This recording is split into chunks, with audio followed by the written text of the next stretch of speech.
Bismillahirrahmanirrahim. Assalamualaikum warahmatullahi wabarakatuh. Allah SWT telah mengutus para nabi dan rasulnya kepada umat manusia untuk mengajak mereka agar bersemangat dalam beribadah kepadanya serta mentauhidkannya dan bersyukur atas segala limpahan nikmatnya. Orang yang mengikuti petunjuk mereka akan selamat dan balasan baginya adalah surga yang disediakan oleh Allah SWT yang akan dia masuki karena kasih sayang yang diberikan oleh Allah kepadanya. Sedangkan orang yang memilih kekufuran, kesyirikan, serta kesesatan, maka dia akan senantiasa tersesat dan balasan baginya adalah neraka. Ada 3 tanda yang jika terdapat pada diri seseorang, maka dikhawatirkan dia akan mendapatkan su'ul khotimah, sehingga tempat kembali nantinya adalah di neraka. Siapakah para penduduk neraka itu, dan apakah tanda-tanda mereka yang nampak ketika mereka di dunia?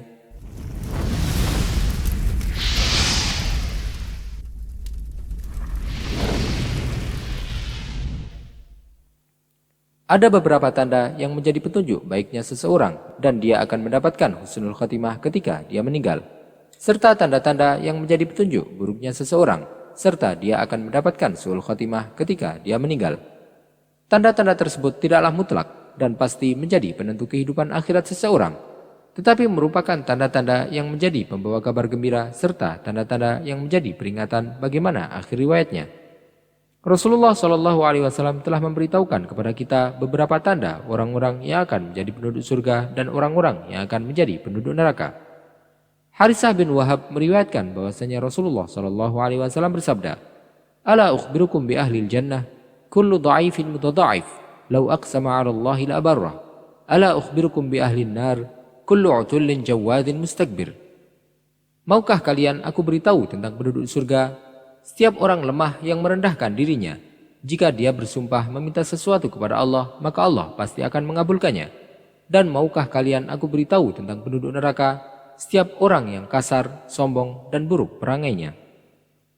Dalam hadis ini, Rasulullah SAW memberitahukan kepada kita tentang sifat-sifat penduduk neraka. Yang pertama beliau sebutkan adalah beliau sifati dengan kata utul, yaitu orang yang kasar dan berlebihan dalam memusuhi, atau seseorang yang kotor dan tidak tunduk kepada kebaikan, hatinya keras bagaikan batu, atau bahkan lebih keras darinya. Sifat yang kedua adalah jawad, yaitu orang yang sombong, yang berjalan dengan congkak. Sebagian ulama menjelaskan bahwa maksud sifat tersebut adalah orang yang buruk perangainya, orang yang tidak sabar dan senantiasa mengeluh dalam segala urusannya, tidak ridho dengan takdir dan ketentuan Allah.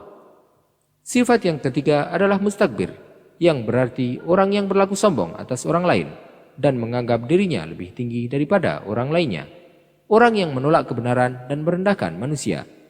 Sebagaimana yang disebutkan oleh Rasulullah SAW dalam sabdanya ketika beliau menjelaskan pengertian tentang kesombongan. Al-kibru batarul haq wa ghamtun nas. Kesombongan adalah menolak kebenaran dan merendahkan manusia. Menolak kebenaran dan menjauhinya karena merasa dia lebih tinggi dan tidak pantas untuk melakukannya, dan merendahkan serta menghina orang lain atau menganggap bahwa dirinya lebih baik daripada orang lain. Dia menganggap bahwa dirinya lebih tinggi daripada kebenaran yang disampaikan kepadanya, serta lebih tinggi daripada orang lain. Dia tidak menerima kebenaran serta tidak menghormati manusia. 3 sifat ini merupakan sifat-sifat yang disebutkan oleh Rasulullah SAW sebagai sifat penduduk neraka. Adapun sifat-sifat fisik seseorang, maka sama sekali tidaklah menunjukkan bahwa orang tersebut akan menjadi penduduk surga atau neraka. Keputusannya akan didapatkan oleh seorang manusia di akhirat, apakah dia menjadi penduduk surga atau menjadi penduduk neraka merupakan keputusan mutlak milik Allah SWT. Tidak ada seorang pun yang bisa memastikan apakah seorang itu akan masuk surga ataukah neraka kecuali yang telah disebutkan secara pasti oleh Allah SWT atau melalui perantara Rasulnya. Sehingga selama kita hidup di dunia, kita tidak akan bisa untuk mengetahui nasib kita di akhirat ataupun kondisi orang lain nantinya, kecuali hanya sebatas berusaha agar mendapatkan ridha Allah dan banyak berdoa untuk mendapatkan kasih sayangnya. Wallahu ta'ala a'lam wa sallallahu wa sallama wa baraka ala sayyidina Muhammadin wa ala alihi wa sahbihi ajma'in.